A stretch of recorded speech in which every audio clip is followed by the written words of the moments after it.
Thanks, Anton. That was great, great presentation. So again, we'll save most of the questions for the end, so we'll turn it over to Chris Lavin from MNP. Thank you. I have a bunch of notes that I've been writing all over this afternoon as different people have said the things I was going to say, so we'll jump around a bit as we go through this. I think I have a slide somewhere. There it is. Oh, it's up there. All right. So who's MNP? We're an intensely local accounting firm. I'm not a financer. I was a little worried when I got up on the stage that being accused of being a financial institution. I'm a management consultant in a group of accountants, and we're now across Canada in every place, including Quebec. We have 125 plus offices in small towns and rural markets throughout the country. We do a lot of work with a lot of different primary agriculture and secondary agriculture organizations, and have been involved in that since our inception in Brandon in the 60s. As I said, I'm a management consultant. I lead the management consulting practice in the prairies and have been working in predominantly the public sector consulting over the last 25 years. Fell into a bit more agri-food and cannabis-related work a number of years ago, just before it got started, because I had a regulatory background. Since then, I've done work in hemp and cannabis and retail, in logistics, and a lot of it has been around helping organizations access capital, funding, financing, by working with them on a number of different things, and I'll talk about those in a second. So what is the experience that MNP has? We've done a lot of feasibility and business planning work with organizations and helping with funding applications. Worked with Manny when he was at the Clean Energy Tech Center doing some work around feasibility, and Dan as well. We've done some work with Natural Fibers Technology. We work a lot with Protein Industries Canada, and we've worked with More Than Protein to help with their application there, and they were, as I understand it, one of the biggest awards under the Protein Industries Canada piece, and I believe they're around here somewhere today. And we've worked with a number of other protein industries to access some of the funding that is available for some of those superclusters like Protein Industries Canada.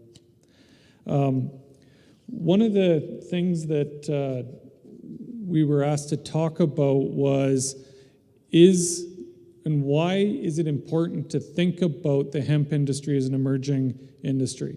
And so we're consultants, we did a little bit of research, we started to think about it, and when you look at the characteristics of a emerging industry as defined by folks like the Corporate Finance Institute and Alberta Industries, Hemp Industry, it meets these criteria in a lot of different ways. And I'll talk about why that's important in a few minutes. And it's the competition is low. In fact, Dan was talking a little bit ago that not only is the competition low, you're helping them get in the business. And so because your secrets aren't secrets, you're helping each other out. You're working with industry to support it and grow it. And in fact, that's a pretty important characteristic of an emerging industry, because you need the competition, you need the growth in order to continue to get there. That low barriers to entry. There's high risk and volatility. High risk and volatility often isn't the favorite thing of the investment institutions that you're looking to work with. There's a ton of growth potential, which in some of the previous slides discussion, you could see that hockey stick of growth that's happening and the potential in this industry going forward. Because of that, there's also some barriers to entry. The low consumer awareness and some of the loyalty. One of the things that came up a number of times has been this idea about myths and misconceptions. And it's come up, one of our deep niches is with Indigenous and First Nations across the country. And we've tried to do some work with a number of First Nations and around hemp, and the challenge is some of that misconception about well, is that cannabis, and do we want to do that in our communities? And that's not, and you're going to hear from the Minister of Indigenous Relations tomorrow, and it is an opportunity, but dealing with some of those misconceptions will be really important. And for instance, as we were sitting at, a couple of me and my colleagues were noting as we went through a bunch of these, the 5-leaf flower emblem shows up a lot in presentations and on things. Is that a good thing? I'm not saying it's not, but if you're trying to distinguish between cannabis and not that cannabis is legal, but it still has some misconceptions in connecting to hemp, does that mean that we should change the way we reflect some of those simple things like a flower that is now, or a plant that has now got a lot of different perceptions about it when we're going to market or looking at talking to bankers and financial institutions about what we do. Those are some of the things that we think about. There's a lot of investment in education, in awareness campaigns, potentially rebranding around hemp. Manny and I were chatting about it the other day about there's and I talked to our agricultural guys who got into a deep conversation about the fact that canola is very different than rapeseed at a genetic level, and my eyes rolled back in the back of my head. But is there something about that transformation and branding that could be helpful? Again, it's an idea around how do you, if you want to address myths and perceptions, are you going to put on the table all of what might be necessary to address it? And a part of that is also working with government around those things, around favorable regulations and restrictions. I could go on another rant about Health Canada for all sorts of good reasons. I won't right now. So what's preventing success? I've started talking about this a little bit, and why should the provincial government invest and support the industrial hemp industry is a sort of a core question. I think it's more than just a matter of funding. There's a matter of industry support through advocacy for better, fair regulations, easing of commercial restrictions, help to enhance trade and boost an industry with significant potential. That's a really important role of government, especially in emerging industries. And if we believe in this as an emerging industry, which I think it is, then how do we help our provincial leaders across the prairies and federally understand their role in helping with emerging industries? The announcement this morning were a fantastic sort of movement in that right direction.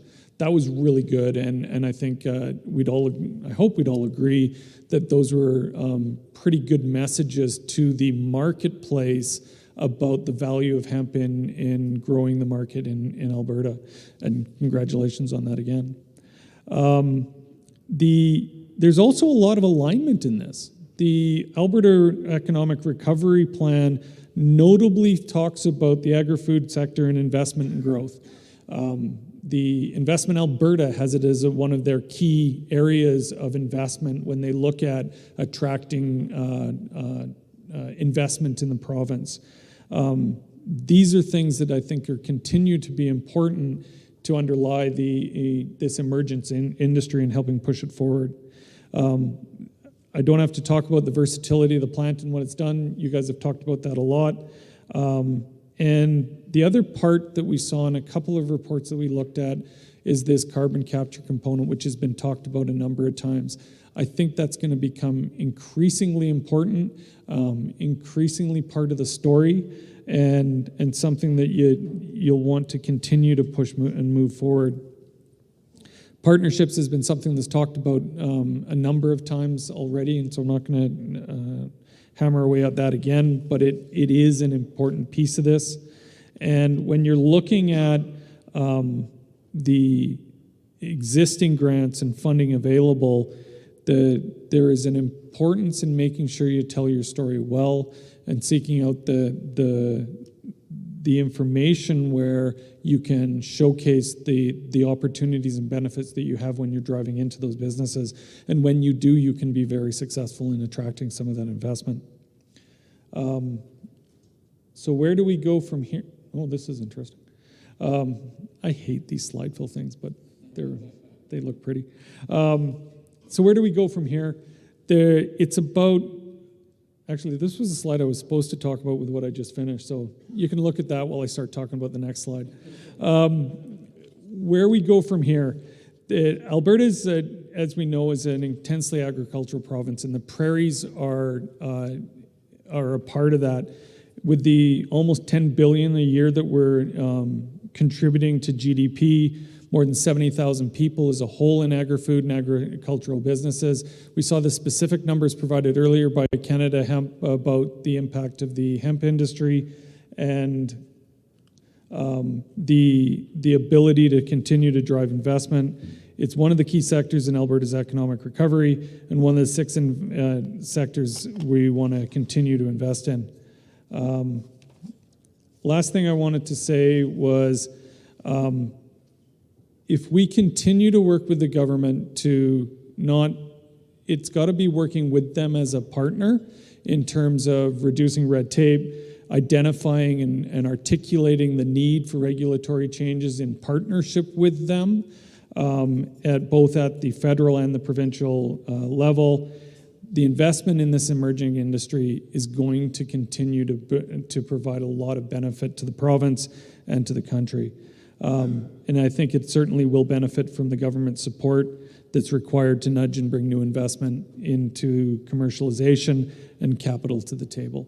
So it's a bit of what I wanted to talk about today, and thanks for the opportunity to chat a little bit.